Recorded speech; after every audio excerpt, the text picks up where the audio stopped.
right. So first off, I want to thank everybody for coming. I want to welcome all of our guests tonight.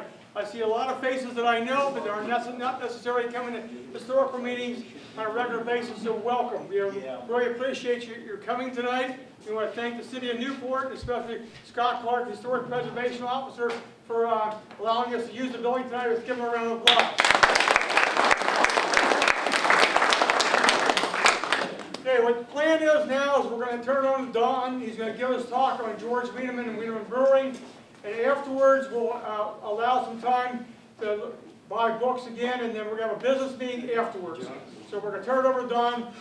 It's all yours, Don. Okay, thank you very much, and everybody for showing up. And glad you didn't go to Trump. You came to see me. And let's see if I have this. Okay, I'm going to talk about Georg Wiedemann, who became George Wiedemann in this country. He was born in 1833, came to America in 1854, and died in 1890. And he did found and establish the largest brewery south of the Ohio River and east of the Mississippi. So that's a big chunk of the country. And he founded a brewing dynasty that lasted for 4 generations. Okay, I study beer barons. I don't just talk about a brewery as a business. I look into these people who are beer barons. And I've written a book, I said, about Moorline, and my next one is on Hout. So I'd like to talk a little bit about a beer baron. And this is the image that arose of the beer baron in the 19th century. They were flashy, flamboyant, and colorful figures. They were German-born or German descent. They were all self-made men who realized the American dream, and they were classic examples of the immigrant success story. Probably the best-known beer baron was Adolphus Busch, but there were many others: Schlitz, Pabst, Blaps, Miller, Stroh, Jüngling. There were a whole bunch of beer barons. These guys were masterful showmen. They knew how to package, promote, and publicize their product, and they rode to success in the waves of the German immigration by brewing a German, and more specifically a Bavarian style of beer.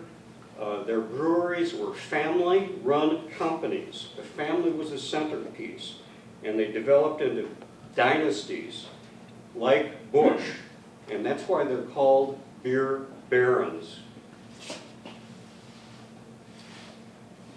Most of the beer barons came from Bavaria, but not all of them, and if they didn't come from Bavaria, they brewed a Bavarian-style lager beer, and this goes back to the Bavarian beer purity law of 1516. Just this year they celebrated its 500th anniversary, and it stipulated the ingredients of beer would consist of water, barley, and hops. And that became the basic formula for lager beer, which is everybody drinks beer not realizing it's a lager, and that it came from Bavaria. To just briefly describe the brewing process, to give you an idea of what happens, barley malt is mixed with water, and then the grain is separated out. Then hops is mixed in with the liquid for flavor and boiled. It is cooled.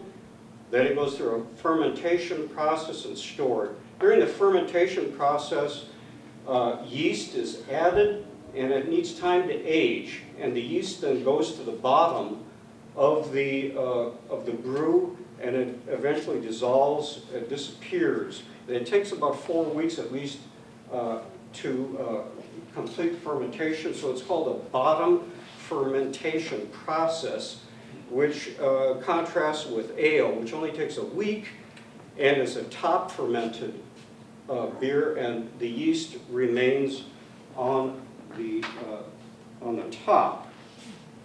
And I might also say before I go into the next slide that the thing why Germans liked the Bavarian style beer, the bottom fermented beer, the lager beer, because it was light, clean, crisp, and clear. Before Germans came here, the common beer that was drunk was ale, which was a heavy, top-fermented beer. It was grittier, darker in color, just heavier altogether. Well, when Germans came here and saw all this ale, and you see a lot of ale today, for them, drinking ale was like drinking a can of, or a bottle of pancake syrup. Imagine sitting down and drinking pancake syrup. They didn't like it. They wanted something thin and crisp and clean and light. You could see it through the glass. You couldn't do that with ale. The other thing to stress about the beer barons too was that they studied brewing by means of the apprenticeship system, worked their way up as journeymen. They learned that in the old country, or when they got here, they got apprenticed. They weren't amateurs who learned to brew in their basement or garage. They had studied it. Now, most of the beer barons, they were known, and talking about this slide, showing Martin Luther with a book by Max Weber on the Protestant work ethic. The beer barons were known for their hard work, persistence, and thrift. And this reflected the Protestant work ethic in Germany. Weber wrote about this, and it goes back to Luther's theology. And he claimed, good works do not bring your salvation, but good works show you have been saved. So the pursuit of excellence and success in business is a moral obligation and imperative. And this translates into the Protestant work ethic. And this is the kind of work ethic that people who were beer barons had. And when they got to America, it dovetailed very nicely with what was called the Horatio Alger myth. The myth that anybody could rise from rags to riches and attain success. They came here with that work ethic and saw this was part of the American myth that you could rise from the ranks. You could rise from nothing. All you had to do was strive and succeed, and you could get ahead. And the interesting thing about how these two myths and ethics, they work together very well. And for German immigrants, they discovered, and many people said, this is just a myth. This is just a story. Not everybody can rise from rags to riches. But Germans saw there was truth in it. And they looked especially at a man who was widely publicized in Germany, Johann Jakob Astor, who became known as John Jacob Astor. He was the wealthiest man in America before the Civil War. He was the first millionaire. And they saw how this guy who had come here with a few pennies in his pocket rose from rags to riches. And they felt, if he can do it, so can we. And locally, they looked at Martin Baum, who was an exporter. He founded banks, sugar refinery, and other companies here in Cincinnati. He became the wealthiest man in the region in the early 1810s. And his home was like a castle, really, to the recently arrived German immigrants, now the Taft Museum of Art. These places, people like Astor and Baum, they were publicized in Germany. And they knew that they had a chance of making it if they came to this country. Wiedemann was born in 1833 in Thuringia, and right in this area, right above Bavaria. Again, very influenced by that Bavarian style of lager beer. At the time of his birth, Thuringia was part of the Kingdom of Prussia, so he was a Prussian citizen. When he was born in the city of Eisenach, a city which was also the birthplace of Johann Sebastian Bach. So his city had a very important cultural history in German history. Overlooking the town of Eisenach is the Wartburg, the castle where Martin Luther translated the Bible into German. And in Eisenach, Luther's everywhere. He's like the overwhelming person and presence and spirit in the town. Everybody knows Luther there.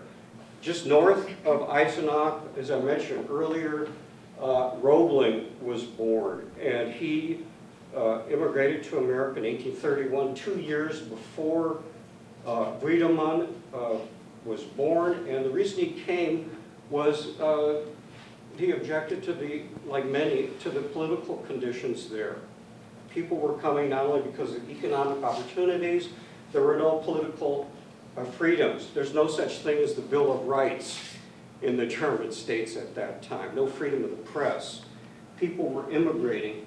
What did it lead to? It led to a number of revolutions in the German states. In 1832 and in 1848, when Wiedemann would have been a teenager, there was a major revolution trying to unite the German states and create a democratic form of government.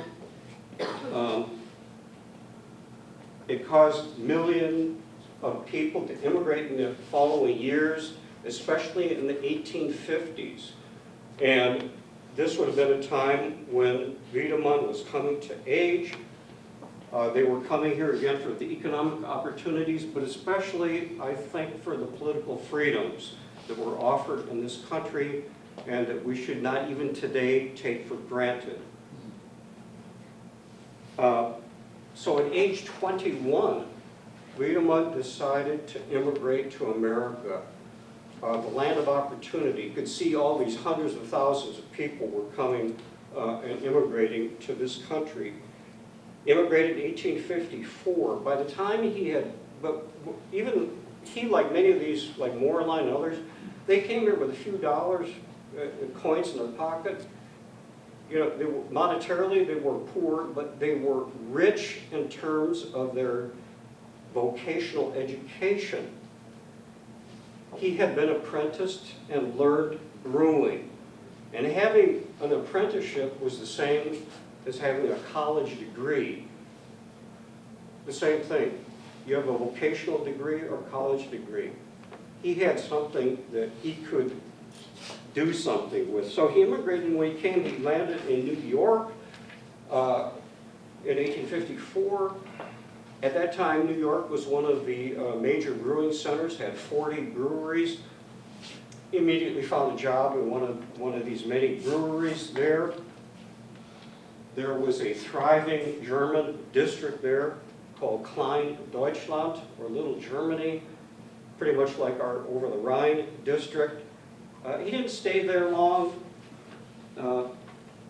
He decided to go down to Louisville, which had about a half a dozen breweries, and got a job there, worked there again, only stayed there a short time. And then at that time, there occurred a major riot in Louisville. It was called Bloody Monday.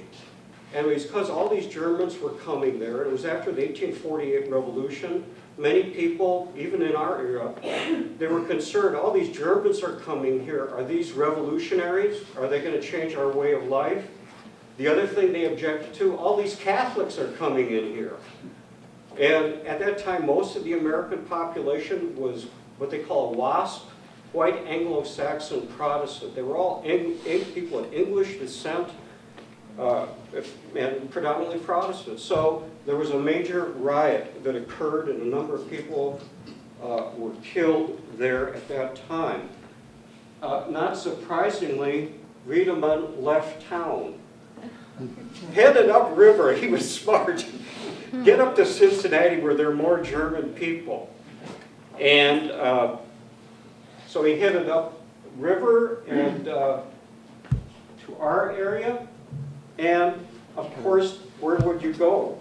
To the over the Rhine district, where you would find your own people. And you could be assured of a job because of the thriving brewing industry in the area. And so he immediately got a job at a brewery founded by Franz Eichenlaub. And he got a job as a cooper making beer barrels. But with his background, he had been an apprentice, had worked in New York, Louisville. he moved up fast. And he became the brewmaster and foreman of the brewery. He worked at Eichenlaub's brewery, which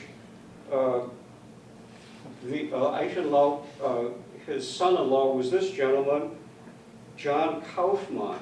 He was the son-in-law, and the son-in-law eventually took over the Eichenlaub Brewery, and it became the Kaufmann Brewery. And that was located on Vine Street in the Over the Rhine district. And then when Kaufmann took over, then Wiedemann became the brewmaster and the foreman of the Kaufmann Brewery, which was one of the largest breweries in Cincinnati, Over the Rhine district. I guess you'd say it's probably was in about the top 6 breweries there. And what's neat about it, if you take any of these underground brewing tours in Over the Rhine, you can take them. The Kaufmann Brewery had some of the biggest lager cellars. These cellars where you would have to store and age the beer. If you remember, I said that lager beer has to age at least 4 weeks, sometimes 4, 5, 6 weeks. And it has some of the biggest lager cellars. Has anybody been through those and seen those? They're huge. And this one goes under Vine Street, actually. It's right under there, and you can go there and take these tours of it. It currently belongs to the new Christian Moorline Brewing Company. And if you go to the Moorline tap room over and Over the Rhine, you can take tours of that. Many of these lager cellars, they got bricked up and closed when Prohibition came around, so they're still discovering some of them.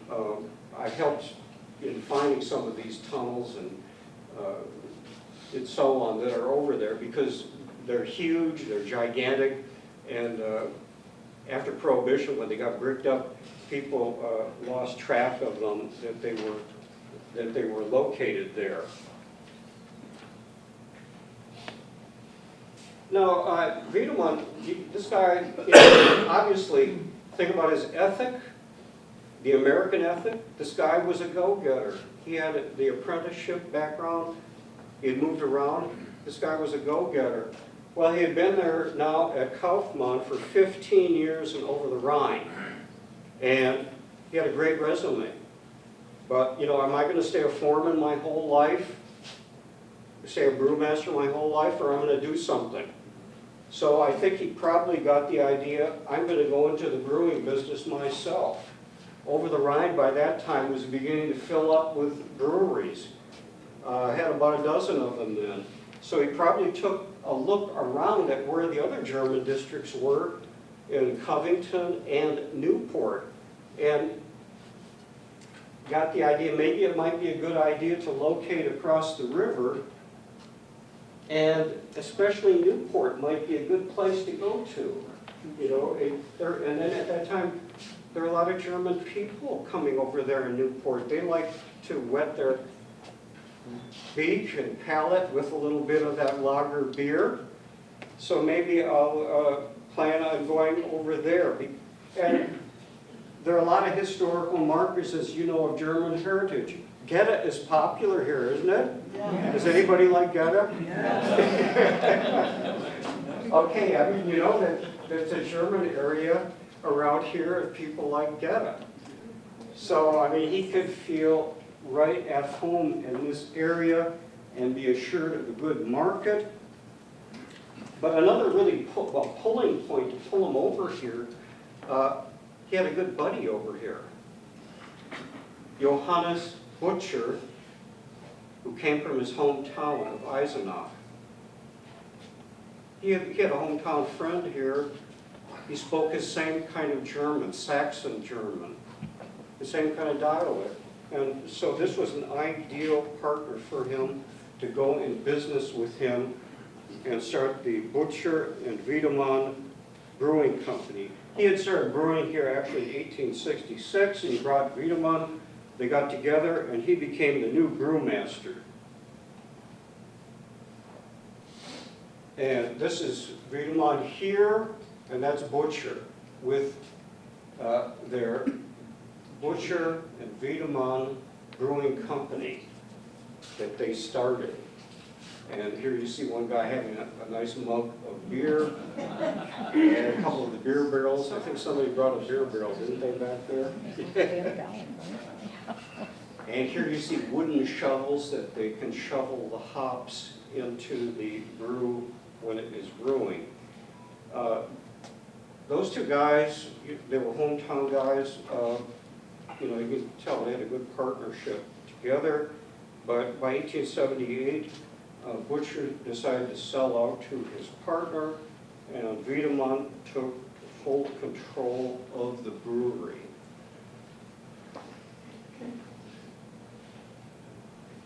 And it was called, early on, originally when they had it, it was called the Jefferson Street Brewery.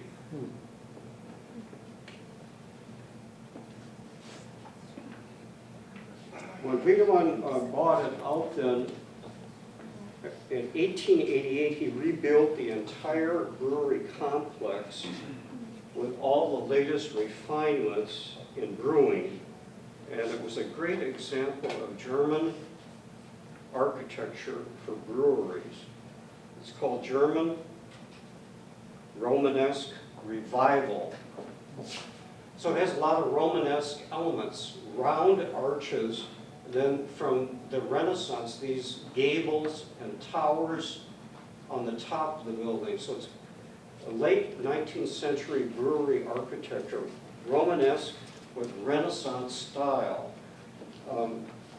There was a gentleman here, I believe you said you worked in this part of the building? Bottle shop, next building over. Was that, you were in this? Next building to the left. Right here? Right on the corner. Okay, he worked right here in that corner. Anybody else here work in that building? One summer.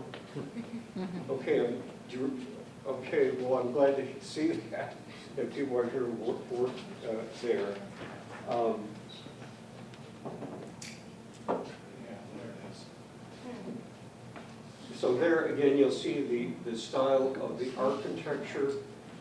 It's interesting when Germans built these buildings, Gothic they used for churches, but Romanesque and this Renaissance style they would use for secular buildings.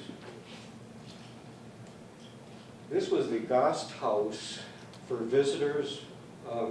Wouldn't it be great if we still had that building?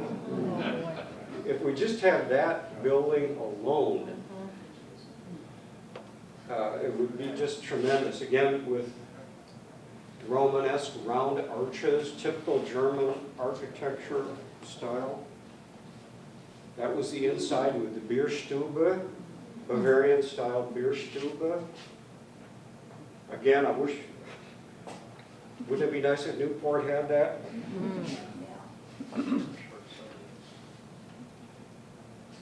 And that was the reception room, which had beautiful leather upholstery here. This beautiful fireplace and murals on the ceiling.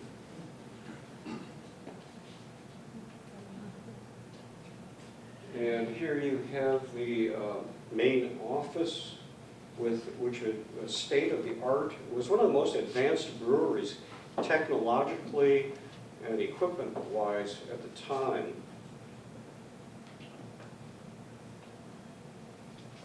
And this was the secretary's office. So again, state of the art. You had 2 telephones and you even had a typewriter. This was like having a cell phone and a laptop.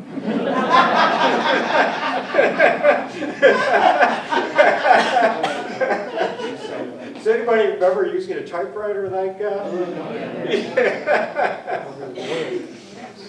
So you had all the modern conveniences. And this is the beer baron's office.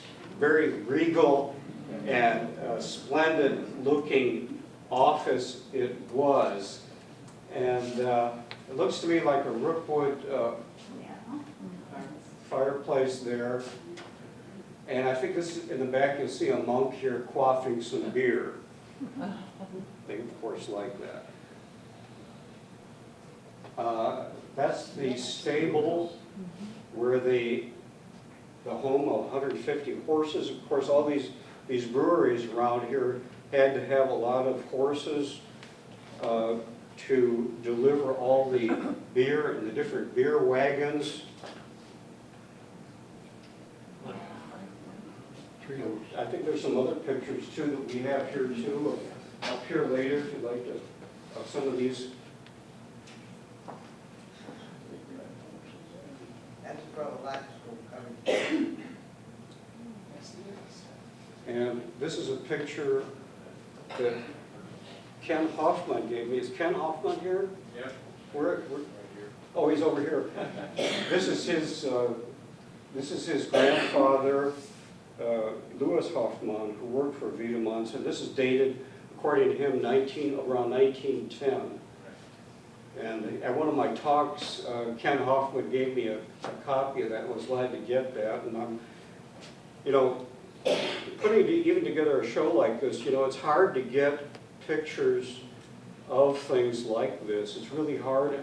Here we have some more, but a lot of these things are hard to locate and come by. And a lot of these breweries, too, since they came to an end with Prohibition, they didn't keep an archive, they didn't keep records.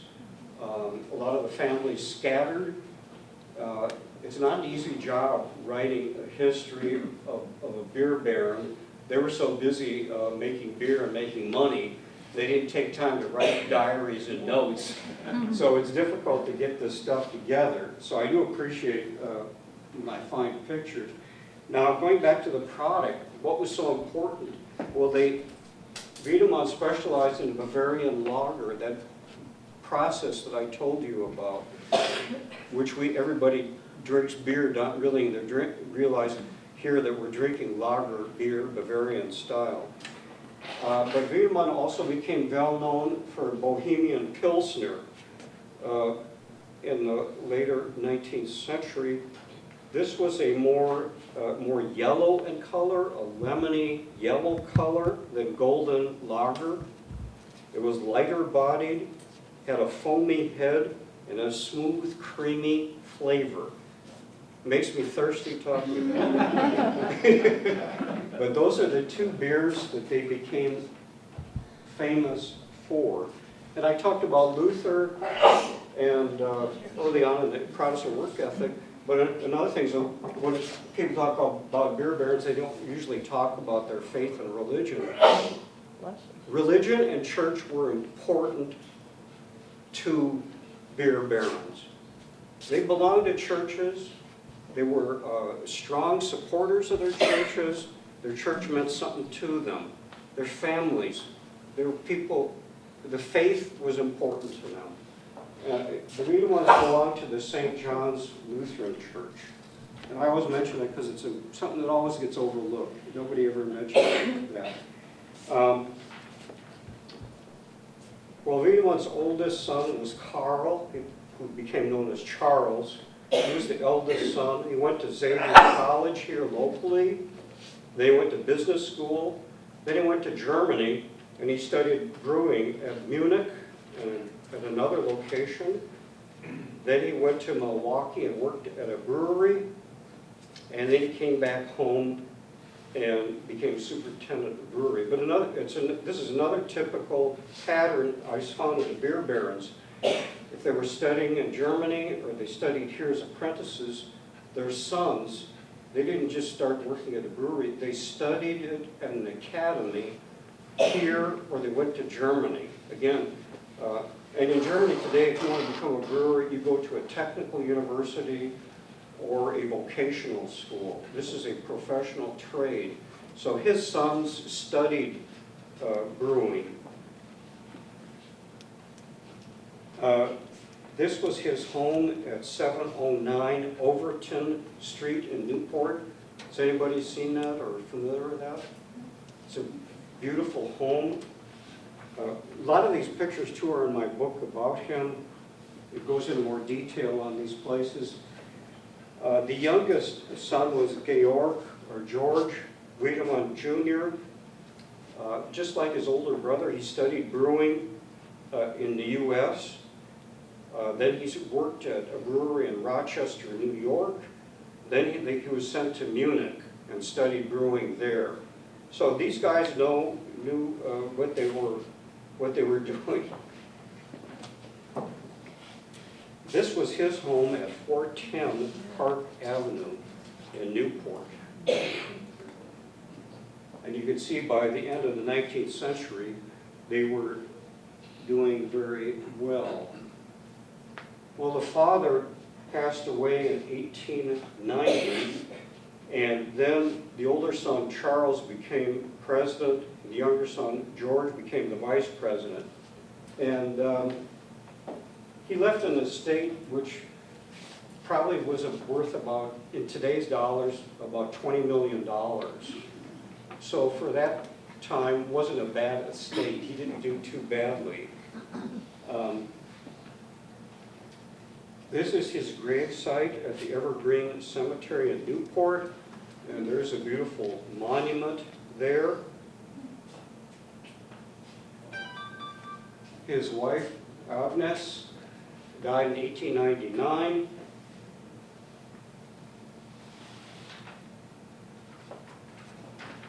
And she lived in the home which is known as the Wiedemann Hill Mansion. Mr. Weddle is here, the owner of that. And Charles moved into that then, and that became his home. He was the new beer baron, his son Charles. Another beautiful home and place,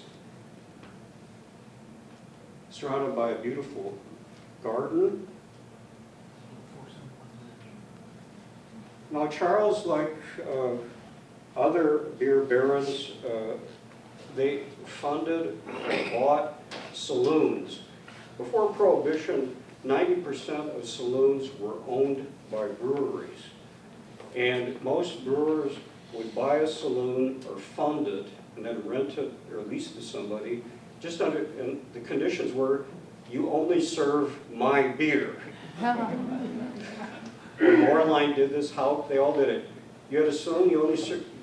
So this, one of them was a brewery or a saloon that Charles donated this beautifully carved bar from cherry wood. Does anybody recognize that? I'm sure. Which, when it closed down during Prohibition, it was eventually sold and became Pompilio. So once a German saloon, then an Italian restaurant. What can I say? Charles also supported a baseball team. You can see the famous W logo on the baseball there.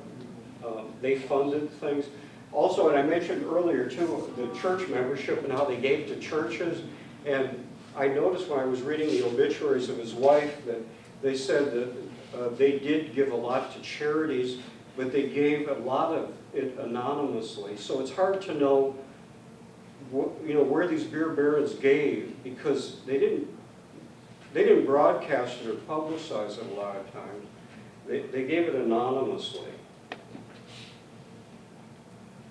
Okay, by the early 1900s, they started goodbye horses and hello Model T trucks. And this is a 1917 Model T.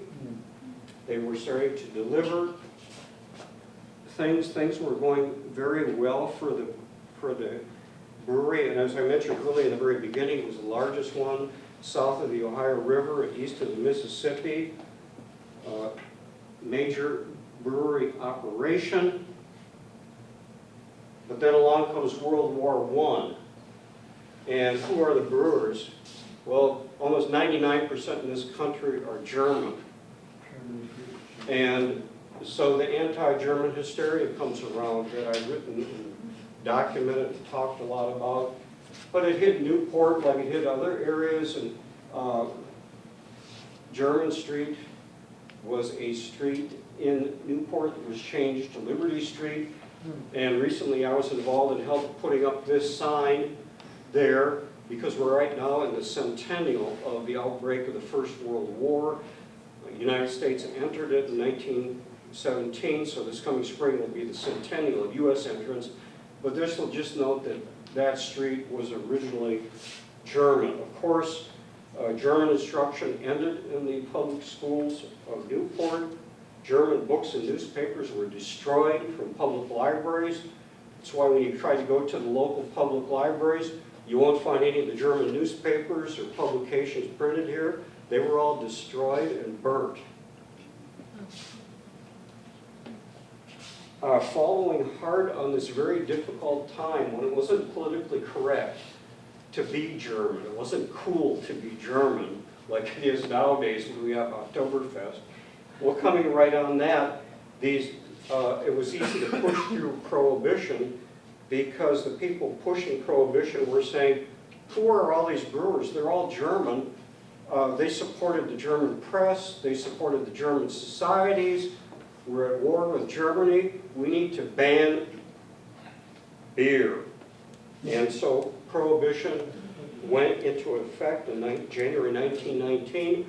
Can you imagine today beer being banned? Can you imagine living without beer? I mean, it's hard to imagine. It's un-American. Yeah, it's un-American. The major German society in Newport was the Turnverein, or Turner Society, and the gathering house, their meeting place was here, and this was really like the major German house for Newport. Well, when you didn't have beer, a German society couldn't sell it at their festivals. It was their main source of revenue and income. So the society could not support this hall, and it had to be sold by before Prohibition came to an end, and it was bought by the American Legion. Maybe some of you recognize that. It's now Legion Hall, but that was the German house. Well, the interesting thing about Wiedemann, which I find fascinating, all these breweries, were shutting down with Prohibition, became the law of the land, but speakeasies were springing up everywhere. Everybody, was making their beer in their basement. I don't know how good it was, but Wiedemann's didn't stop brewing. They kept on brewing. They didn't stop. They just kept on brewing beer. Well, how did they do it? They had a special friend, George Remus, the king of the bootleggers. He provided them with a Star Wars-like shield of protection. So entire Midwest, he was big time. I mean, throughout the entire Midwest, whereas Capone would be Chicago specific and Luciano was in New York. But this guy was like the Midwest, and he could keep things protected. But the question was, for how long? Well, by 1927, he finally got busted and arrested. It was only a matter of time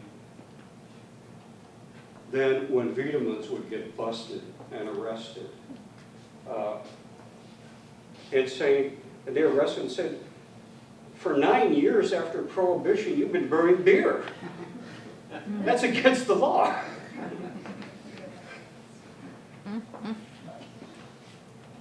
And Charles was up in years at this time, so his son, Carl Wiedemann, took the rap form.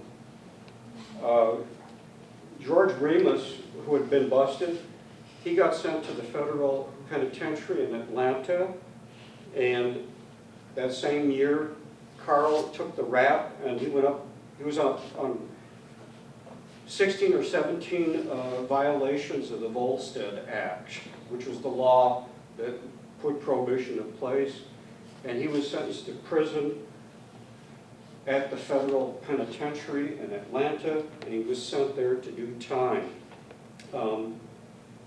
This guy was I guess you could say like the black sheep of the family. He wasn't like his grandfather, George, the founding father. He didn't have the Protestant work ethic at all. He was called a party boy, and he is called a playboy of the racetracks. He spent a lot of his time at the racetracks in Lexington and Louisville. He loved the Kentucky Derby and threw wild parties there. He'd bring down truckloads of beer for his big parties down there. And when he was on trial here in 1927, you think you try to be on good behavior. Well, he got busted twice for being drunk out of his mind and arrested for drunkenness in Newport. So he was a different kind of a guy, a party boy. Well, his father, Charles, then passed away in 1928. And when Carl was still in the pen down in Atlanta, and when he got back, then the brewery was shut down, and everything was quiet and shut down. We didn't know when Prohibition would come to an end.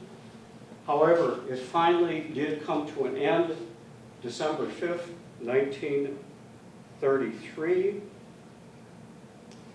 And 14 years of a dry era. Well, when Prohibition came to an end, the family was still there and wanted to do something with the brewery. They couldn't turn to this party boy. That would have been a disaster. What they did was they put him on an allowance, and I guess for the rest of his life, he was known to go around to all the watering holes on both sides of the river, and Wiedemanns would have to pick up the tab for his bar bill. But fortunately, and I talked about being these family-run breweries, they depended on a family and a strong family to stick together. Fortunately, there was another grandson. This man, Tracy Balcom, and his mother was a daughter of the founding father. This was the guy who brought the brewery back on its feet. And some of the descendants I'll describe too. He was a graduate of Yale University. He had belonged to different brewing organizations. This guy was a really smart cookie. And it'll give you an idea, what's behind these breweries, the families and the people who made them. He also built, and I go into this book, in my book, he built a great team to put the brewery back together. One of his important persons was this lady, Rose Rennekamp. She had worked with the brewery in pre-Prohibition times, but she was in charge of publicity, advertising, and marketing.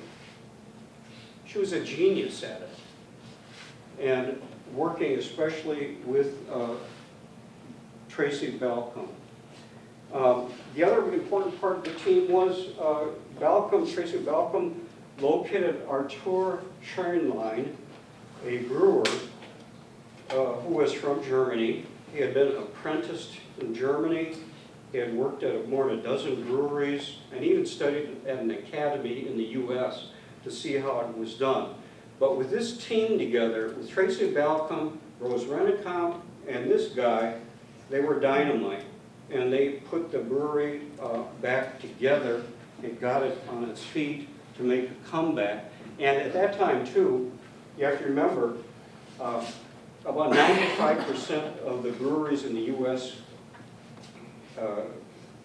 Were never opened after Prohibition. Most of them closed down, never came back. Like Moorline across the river and others, they didn't come back. So the fact that you could survive and make a comeback for 14 years, that's nothing to sniff at. That was no easy task to do that. This is a drawing of the brewery in the 1940s, so you get an idea what it looked like. They were all proud that they had brought the brewery back, This was a picture in 1948, the 15th anniversary of the end of Prohibition. And I think this is Tracy Balcom right here. These were the workers who had been there since the end of Prohibition. Very loyal staff of people, which was a strength of the brewery. If nothing's not always emphasized, the brewery workers who worked at the brewery, a very loyal and supportive, strong group there. By the time the brewery closed, it had 400 employees. Of course, they made the transition from the Model Ts to newer automobiles. And another clever task, or thing that they came upon, they had a task, how do we advertise our beer?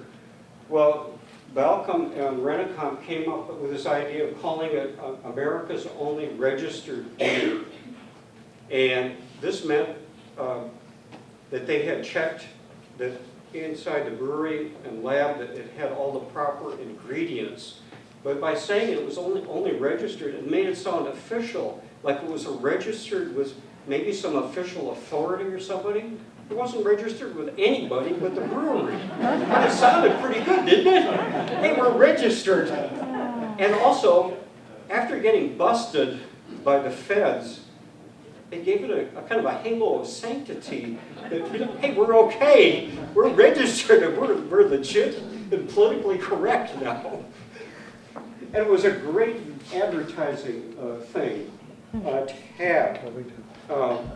And I go into the subsequent growth after the World War II in my book. I don't want to go into that in more depth, but I'll say hard times were coming for breweries, local and regional, in the 50s and 60s. Bavarians over in Covington closed down in 1966. And a lot of these local and regional breweries were facing hard times. And a lot of times I think the national breweries get all the bum rap for this, and they are partly to blame for it. But companies like Wiedemann's, they had the outside pressure of the national breweries, Anheuser-Busch especially. But locally, they had a lot of competition here. They had Hudepohl, Berger, and Schenling. They had to face them. And before they closed, they had to face them. And they were all engaged, national and local, in some rather bruising price wars. So the competition was pretty tough. So again, not just the national breweries, it was the mix of the locals too. They were doing their job. The other thing was, and Bavarians was hit with this, was labor strikes. At the same time you had price wars, there were labor strikes with unions that were going on at the time. So I think the people at Wiedemann's, after they closed down, they saw the handwriting on the wall. And a great-grandson, the fourth generation, just think about this family, strong family, 4 generations. Richard Wagner was the great-grandson, and he decided, like I said, he saw the handwriting on the wall, it's better to get out now while the getting's good, and he sold it to the Heilemann Brewing Company in 1967, which is in La Crosse. They continued on for a number of years, but then Heilemann Brewing Company was in the same position that Wiedemann's had been in. Price wars, national breweries, they became the victim of the same increasingly difficult and ever-growing dominance of these national breweries. And going back to, I might say something about Prohibition. I mentioned that 95% of the breweries went out of existence with Prohibition. And national breweries like Anheuser-Busch loved that. They rejoiced because of Prohibition, because it got rid of 95% of their competition. So that was a blessing in disguise. Prohibition for the big guys was a blessing in disguise. On the way over here, I and my wife, we drove by 6th and York Street. That's where the brewery was. where you see that parking lot and where that magnificent piece of architecture was, probably the most beautiful brewery complex in the tri-state. I don't know one in Cincinnati that was that beautiful. And also that had the many technological advancements that that brewery once had, a tremendous loss for, not only for Newport, but for the brewing heritage of this region. Fortunately, on a positive note, I can see my good friend John Newberry right over here. John, raise your hand. Who, along with his charming wife Betsy, are bringing back the Wiedemann Brewing name. I'm so glad, and actually when I started working on this book, John was very helpful to me in getting me in touch with some of the Wiedemann family descendants who I talked with, and they helped me when I worked on the book on them. And so I'm thankful for that and appreciate that, and salute his efforts and what he's doing. So for more information in detail, I could only skip and a jump here and there on some of these topics. For further information, please get a copy of my book. I still have, it came out 1 year ago. I still have a few copies left. Once it's gone, and you know, I don't know if they'll reprint it. They did once last year, but once it goes out of print, it's out of print. So if you'd like to get a copy of that, and I might also mention too that I am on the Beer Barons Hall of Fame that was started by the Over the Rhine Brewery District. I've been working on that for some time and working on writing about different brewers and so on. And I'm happy to say, and I don't know, John, maybe you know that too, but for this year, we're so glad that Wiedemann will be inducted into the Beer Baron Hall of Fame this year, and actually, as a matter of fact, next week at the Beer Baron Ball.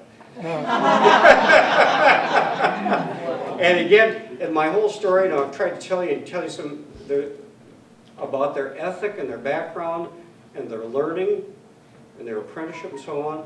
The Beer Barons, we have this flashy, colorful picture of them. There's a lot more behind that image, a lot more there than meets the eye.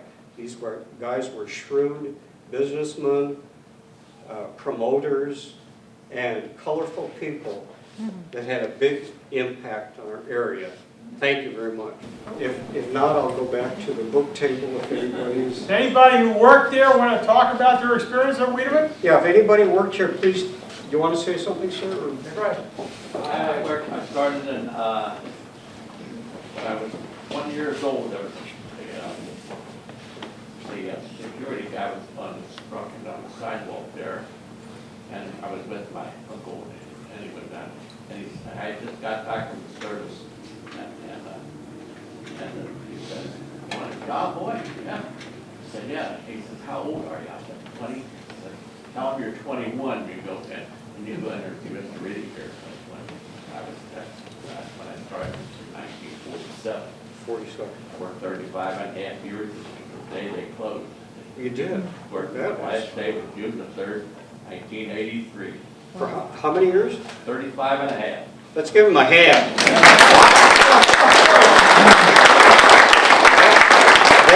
That is tremendous. Anybody else? I just wanted to ask you a quick question. Those pictures that you showed, do you have a lot of those pictures in your book? Yes, Okay. I do. That's some nice pictures. Right here. Yes, do you have something? I worked in the brew house, in the bottle shop for 4 summers when I went to college. It's a great job. I got to sample beer. I want to ask, did they provide you with as much beer you wanted to drink there? And not as much you wanted. In the tap room, you had a ticket. When I started, they punched bartenders were punching. I forgot how many you were on the day I got But there was a limit how many could have? Yeah. Because I've heard unions did bargain, and that's part of the contract, you could have a limit, bargain how many beers you could have, beer breaks you could have. Because in the 19th century, places like Moreline, people would have like 50, 60 glasses a day. So they had to put it in the union contract to put a limit on it. What did they do during Prohibition to exist, the Wiedemann family? What would they do? They kept brewing beer and selling it illegally. All through the whole Prohibition? Through 1927, they were open. Okay. After that, they could live on their wealth and savings for the period from 27 up until 33, which was a relatively short period of time. And were the buildings preserved all that time? They didn't touch the buildings during Prohibition? They just stayed where they were? They did have to, in the 1930s, and I go into that, they did have to replace a lot of the equipment, which was dated. And they put in the 1940s, I think over $1 million worth of new equipment into that. So that did have to be replaced. You had a question over there? Did you tell them about the beer cellar that we went to up on the hill? No, this is my good friend Chuck Dietz, Lieutenant Dietz with the Newport Fire Department. Could you report on There that? is still, even though the main complex is gone from years and years and years ago, if you go up at 1305 John Street, which is the Christ Chapel River campus now, the foundation of that is an old beer cellar for Wiedemann. I had just recently came back from Munich quite a few years ago and went to do a beer and toured the Paulaner factory with the oval arches and all that in the beer cellars pre-refrigeration days. So I go up to do this inspection and I said, where do these stairs go? And they go downstairs. We try to put some schools down there, some classrooms down there, but it's so cold and damp down there it doesn't work. So you go down there and it looks like just like you're in a beer cellar in Munich, and then find out, yes, George Wiedemann, that was part of the pre-refrigeration, that they had dug the hillside out and built that. So that church is sitting on one of the old original beer cellars for Wiedemann, and it's still there. Do you remember how big the dimensions were roughly? No, I don't remember. It was as pretty, big as there's this like room. I think three separate rooms, and they're probably, each room is probably 2 or 3 times the size of this. And the only thing difference is, I mean, the stairs are there, but the stairs, they put stairs in, and it used to just be a ramp where they would roll the barrels up and down. There was an old caretaker there from the church, is the one that told me. He goes, this was what Wiedemann used to store their beer in. Did they transport the beer from the brewery then there for storage? Yes. Yeah. The malt house is right across from there also, on the other side of the road. Or no, it's just down on the same side of the railroad track. Was it? They used to do their malting up there, and they used to do storing. I know that because that burned. I was a firefighter on a fire. And the building was primarily sawdust and cork, that they used it as an ice house and as where they did their malting at. Yeah, and I don't know what the status of that lager cellar is or what they're going to do with it, but maybe somebody will make it into a beer pub or something. I don't know. Well, speaking with them, just did the inspection there within the last 2 months, and apparently they are going to sell that complex to somebody who wants to buy it for condominiums. Oh, no. So They're going to tear down that whole area? I don't know if they're just going to remodel the church portion or what they're going to do, so I'll keep you updated on that. Oh, boy. The neat thing about those cellars is they're rock lined and it has the round arch. Yeah. Round rock, kind of a cellar like that. Right. Perfect place to. I toured the one over the Rhine, it was amazing. You went down through the hole in the floor, and you walked in, and all of a sudden there's this huge place opened up in front of you. It was amazing. And my son got me a ticket for it. My wife and I went down there. We couldn't believe how big they were. They are huge. Yeah. During Prohibition, wasn't the beer sold as a medicine? Medicinal, there was medicinal alcohol that was sold. That's what I had heard. There was a medicinal alcohol and you could get a license That's how Remus. That's how Remus operated under that loophole, and also he did that through Wiedemann's too, this loophole, but they were not only producing medicinal alcohol. I mean, this was like how much medicinal alcohol was needed. Did Wiedemann ever go into the beer business? Because a lot of the breweries did that, or a number of them did that during Prohibition. I'm not aware that they went into that. Some of them went into the mineral water business. That's And what soda pop. Bavarian did, Yes. mineral water and pop. Yeah. Bavarians did? Bavarian and Heidelberg did mineral water and pop. My grandfather worked there. Okay. I think some make malt too for like malt milkshakes. Malted milkshake. Yeah.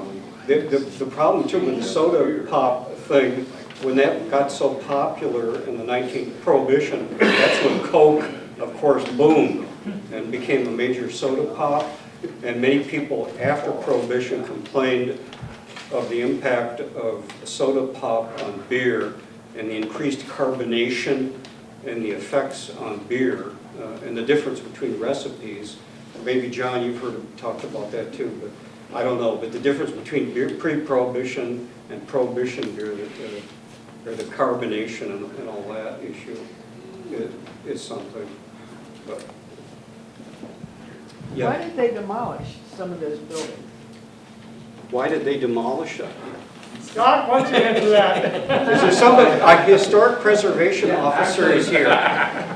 The building sat empty for quite a while, and they were demolished for a grocery store. Yeah. For a Winn-Dixie grocery store. Thriftway. A Thriftway. Yeah. That not long after that became a marsh, and not long after that became an empty building.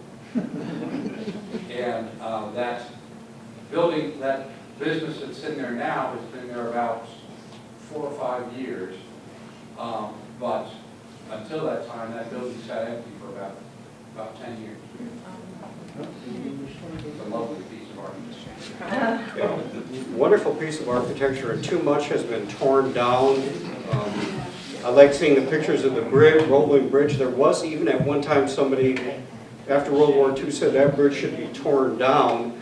But people had investigated and, of course, found it to be perfectly safe and sound. The oldest bridge on the Ohio River, of course, it wasn't torn down, it's still there, but you know, we live in a throwaway culture where too much is destroyed. And thankfully, the Bavarian's building is still there. I've heard a lot of different things about what's going to happen to that. The county bought it, they're gonna make their administrative offices or something. So that's a great. You guys might know that work there, but apparently the bar from the tap room, which I heard was awesome, is on the 3rd floor of the York Street Cafe at 8th and York. I've never been on the 3rd From the floor. Bavarian? No, the one from Wiedemann, the tap room bar. Yeah. Oh, is that- The tap room was in the brewery. There was an alley between the tap room and the bottle shop. The beer had to go from the brewery to the bottle shop. Now, employees were not allowed to drink beer from the bottle shop. You had to go over to the tap room and drink there. Why? Because that was before the beer was taxed. When it crossed the alley, under the alley, it was taxed. And so they didn't want you to drink that beer. Okay. Yeah. You talked earlier in your talk, you talked about how when the Germans came here, our beer was dark and heavy, and they made the lighter beer. But today, the Germans have a reputation, and their beer is dark and heavy compared to ours. So what happened? Well, there's different types of lager you can do, the different degrees of hotness and color, but the fermentation process is the distinction between the top fermentation and the bottom. And what I was referring to was the common beer was ale, which was the top fermented, and that's what gave it its heavy consistency and the grittiness to it. That's what really distinguished it, the fermentation process. Coming. Take it easy. Once again, I want to thank the city of Newport and Scott Clark for allowing us used their building, and Don for the great talk. I think everybody really appreciated that, and it's something some of this information I knew, but most of it I did not, so it's a very enlightening evening. Okay, this time I'm going to start out with our treasurer's report with Steve Addison.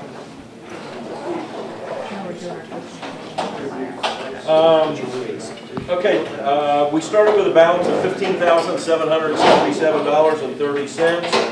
We took in some dues, we had an internet technology sponsor, some donations. They did an excellent job of selling publications at the Senior Citizens Picnic last month.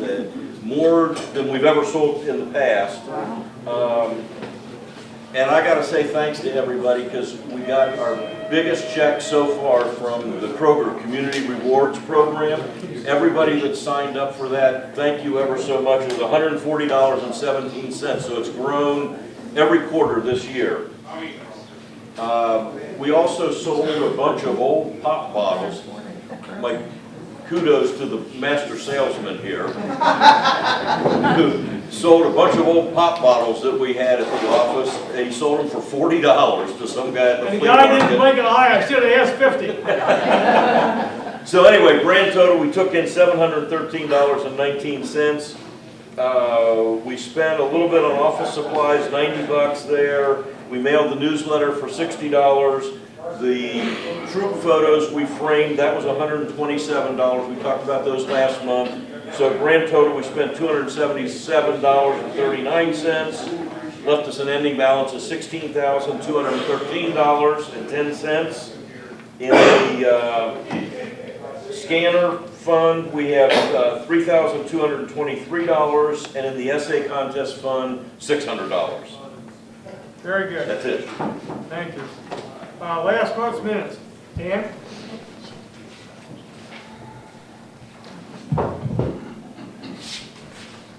Okay. Last meeting was held at the Wilder City Building. The speaker for the evening was Regina Sechrist from the Behringer Crawford Museum, who gave a talk on the life of Anna Hubbard. Treasurer's report last time, Steve reported a balance of $15,776.58. Membership as of last meeting was 236. Dan reported that the January edition of the newsletter will be out at the end of December. Marvin gave a report on cemeteries and reported that 9 people were moved from the Alexander Cemetery to the Cherry Cemetery, which he had talked about on Persimmon Grove. And Steve had mentioned we had 2 new troop photos which we had restored. One was, they're both from World War I. One was titled The Campbell County Boys, and the other one is inscribed as Campbell County Quota. And they did a fantastic job on restoring those. Everybody should stop up and see those. And finally, the board members are working on procuring a grant from the Kentucky Historical Society. It's a $1,500 grant that we want to put towards the purchase of the new scanner. And that's it. Thank you. Thank you. And you might have heard that last month's meeting was changed at the last minute because our speaker was supposed to visit his son in England, and they canceled his flight and moved it a day ahead of time, so he was out of town the very day he was supposed to give our talk. So at the very last second ago, Lori Rich, the Behringer Crawford Museum, and pleaded with her, do you have anybody who could talk to us? And she came up with the idea, Anna Hubbard. She and her husband both lived in Campbell County at one point, so it turned out to be a very good evening, even though it wasn't planned. So we will have the talk on the Newport, WNOP, Radio Free Newport in the next year, so that'll happen. Paid membership, Jan?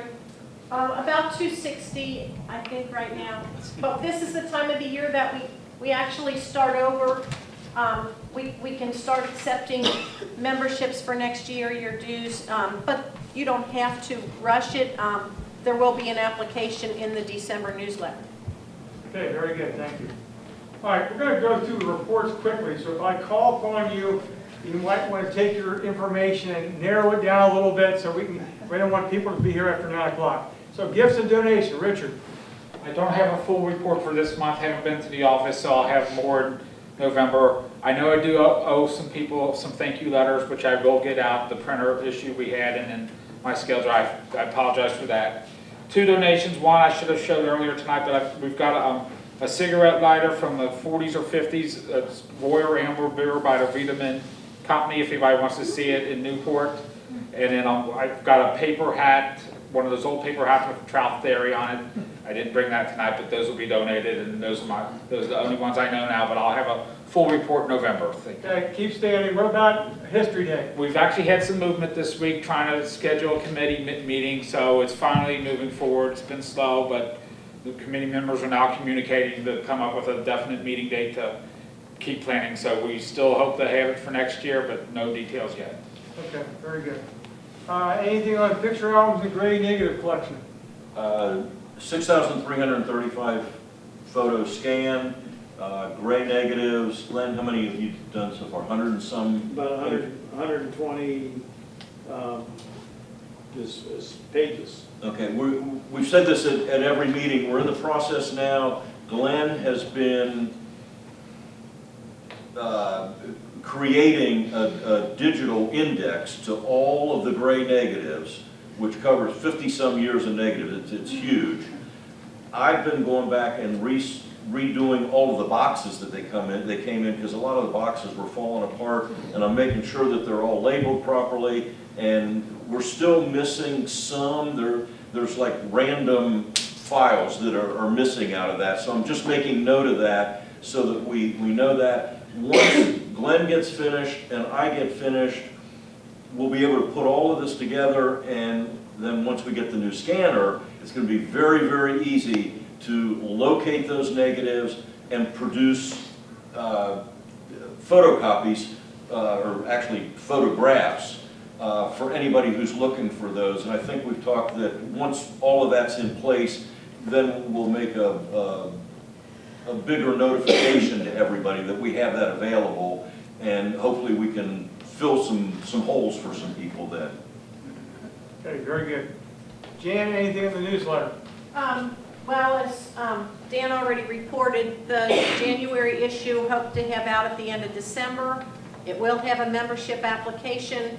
Anybody who has anything to submit to me to put in the newsletter, my email is on every newsletter.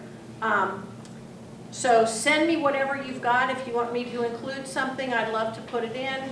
If you have a part of a story, or somebody sent me a bunch of disjointed sentences one time, but that was okay because I could put it all together into an article.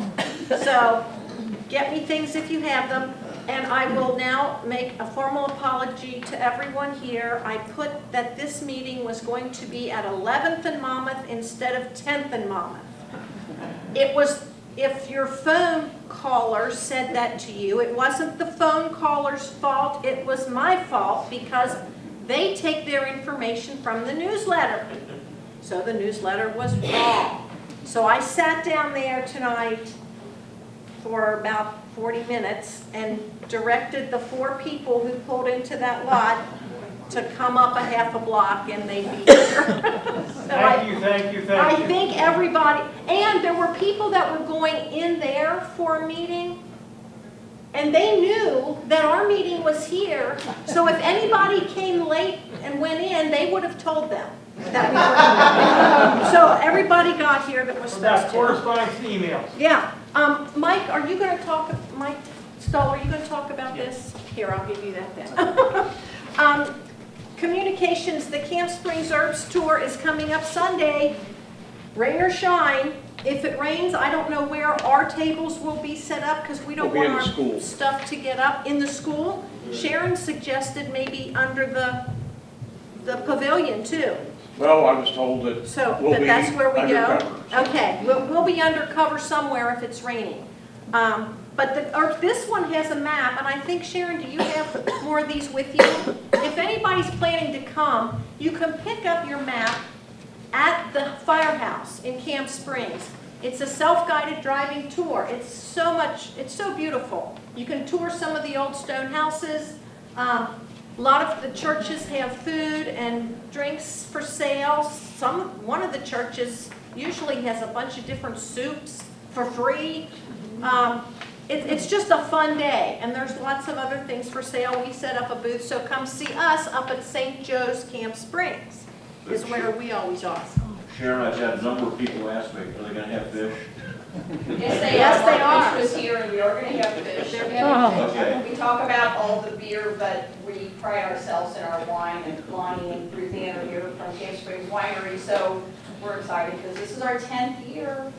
Really? Everybody come, I wish I could find somebody wanted to go.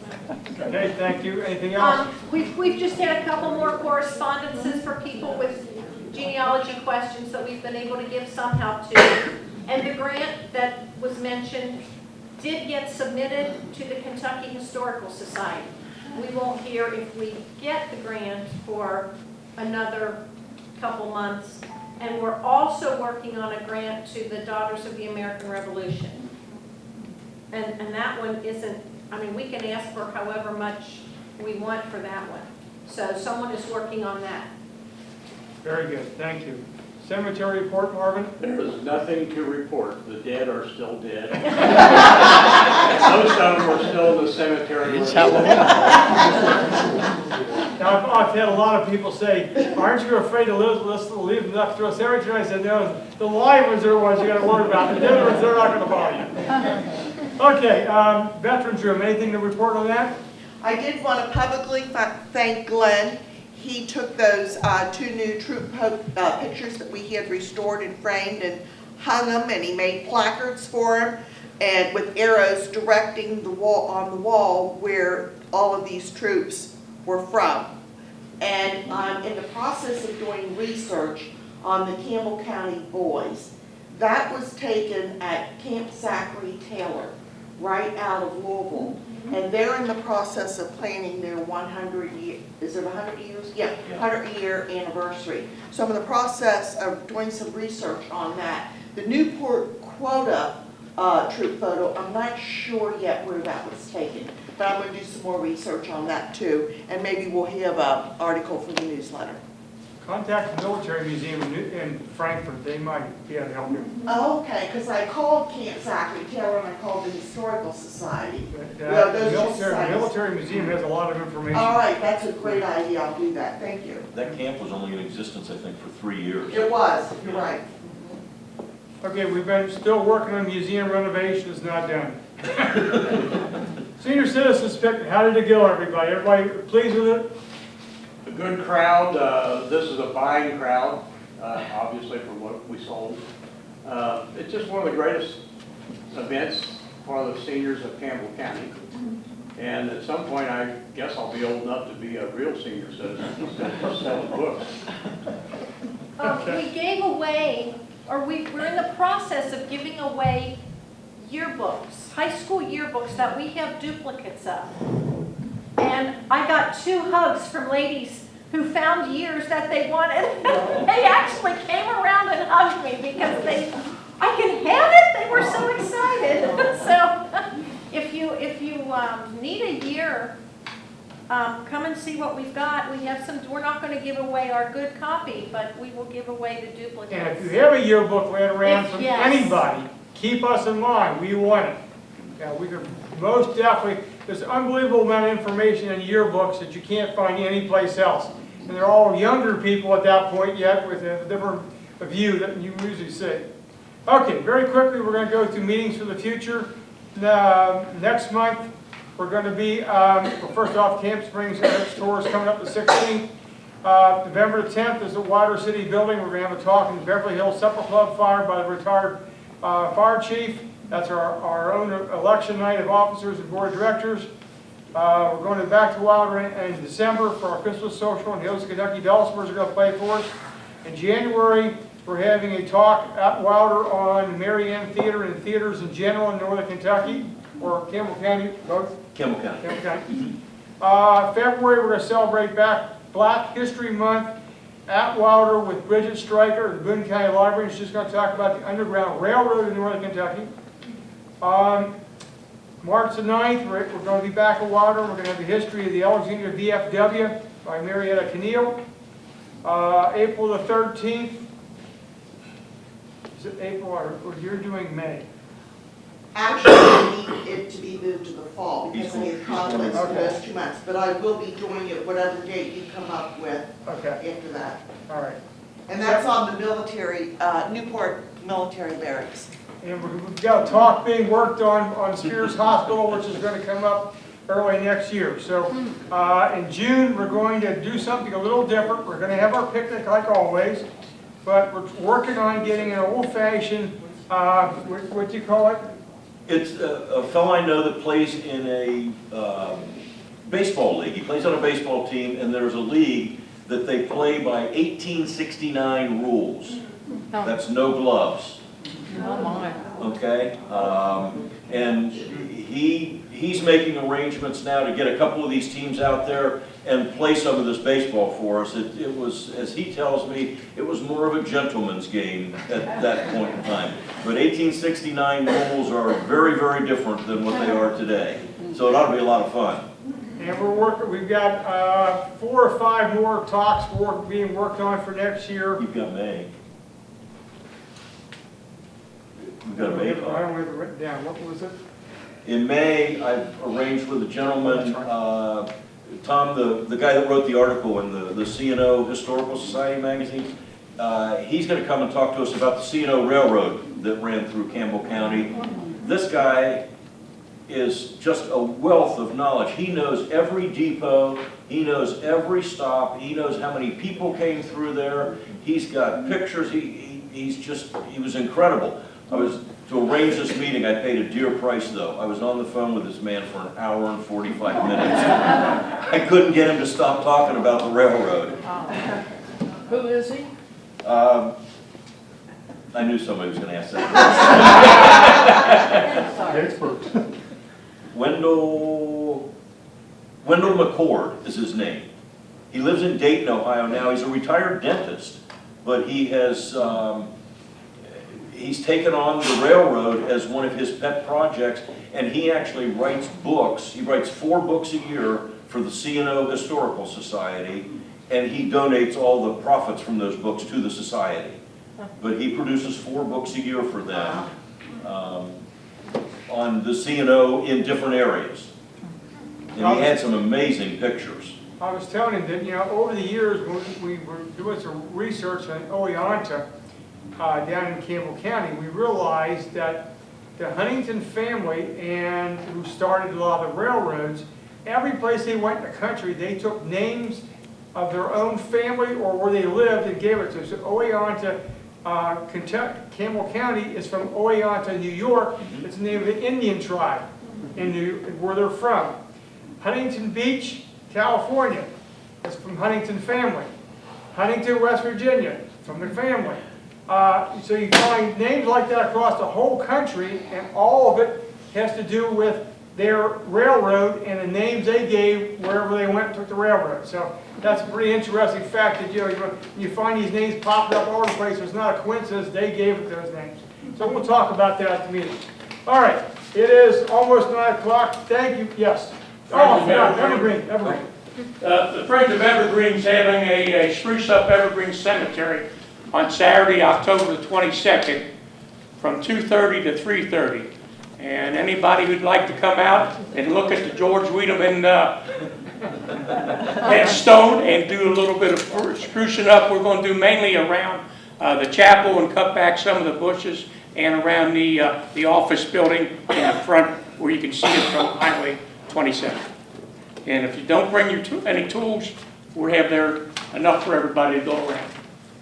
Anybody else have anything to add? Thank you very much for coming tonight.